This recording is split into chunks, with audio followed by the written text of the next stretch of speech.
Every year in the United States, we celebrate Mother's Day on the second Sunday in May. So in honor of mothers and mothering, today we talk about expressions that use the words baby, child, or kid.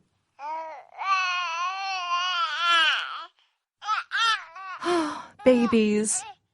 Babies need lots of love, care, and attention. Most new parents spend every waking moment caring for, worrying over, and thinking about their baby. This applies to other things, too. In American English, anything that you have focused and worked on for long periods of time can become your baby.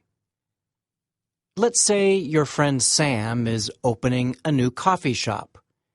He has invested his own money into it. For months, he spends all day, every day, getting the shop ready for customers. In the evenings, he works on hiring, advertising, and menu options.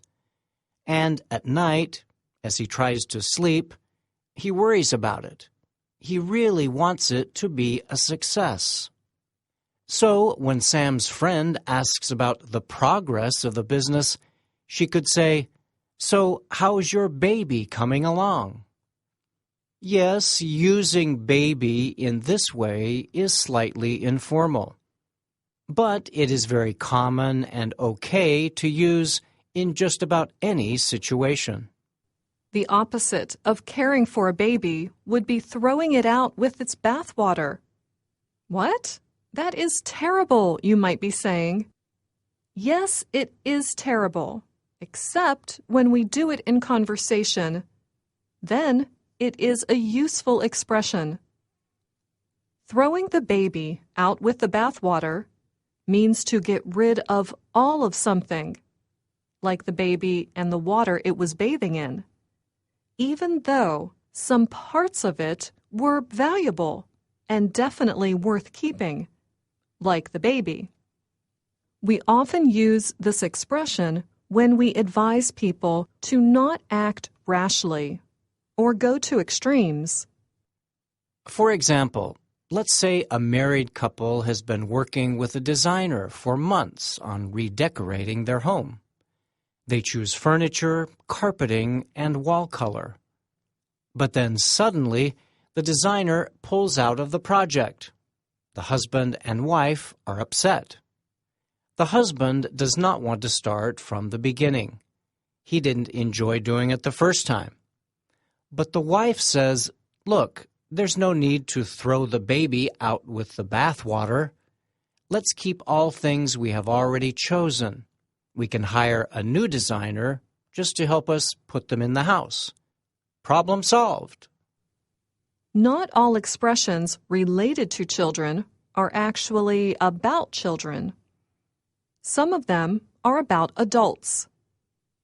If an adult is a babe in the woods, he is defenseless and naive. He is easily fooled, and nobody expects much from him. The opposite of a babe in the woods is a veteran, someone who is seasoned or experienced. For example, the law office had mostly seasoned professional lawyers. But one young man was just out of school. He did not even know the most basic rules for the courtroom. As a result, he lost his first case. The judge called him a babe in the woods. Such a person is different than a new kid on the block. A new kid on the block is simply a newcomer to a group of people who know each other well. Here, block means part of a neighborhood. When you are the new kid on the block, you do not know yet how things operate in a new environment. Your ignorance can be good or bad. Maybe you bring new energy, skills, or talent to the group. Or maybe you spend a lot of time wandering around looking for the bathroom. Whether you are a teenager in a new high school or a grown-up starting a new job, being the new kid on the block is often uncomfortable. Do you know what is not uncomfortable? Playing. Children do it naturally and effortlessly. So when we say a job is child's play, we mean it is very easy to do.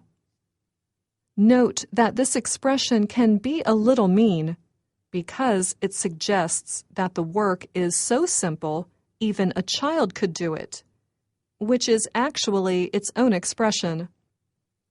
Let's say in a meeting, one of your coworkers says that she finds creating a spreadsheet really difficult. You say loudly to everyone, "Really? I finished mine in a few minutes. It was child's play. You just input the information." This makes your coworker angry. She is so angry with you that she looks for a way to get you back. In other words, she might do something mean in return. At lunchtime, she finds her chance. When you step outside for something to eat, you leave all your notes about an important top-secret meeting on your desk.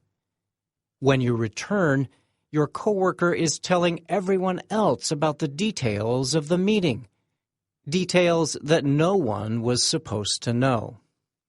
You say to her, "Where did you get that information?" She looks at you coldly. "On your desk," she says. It was like taking candy from a baby. Of course, babies should not be eating candy. But if a baby were eating candy and an adult took it away, the baby could not fight back. He might cry and be upset, but he is helpless compared to the adult. And that is the situation with your coworker. She just walked in and picked up your notes. She is the adult. The notes are the candy, and unfortunately, you are the baby. Now, if someone takes candy away from a baby, the parents might demand that the person replace it. This isn't so bad. Going to a candy store is fun. For many kids, being in a candy store is pure joy. Wide-eyed and smiling from ear to ear, they run from sweet to sweet, imagining how everything will taste and trying to decide what to choose. So, if someone is very excited about all the possibilities in front of her, we say she is like a kid in a candy store. For example, whenever I go into a library, I feel like a kid in a candy store. There are so many books I haven't read, and I don't know where to start first.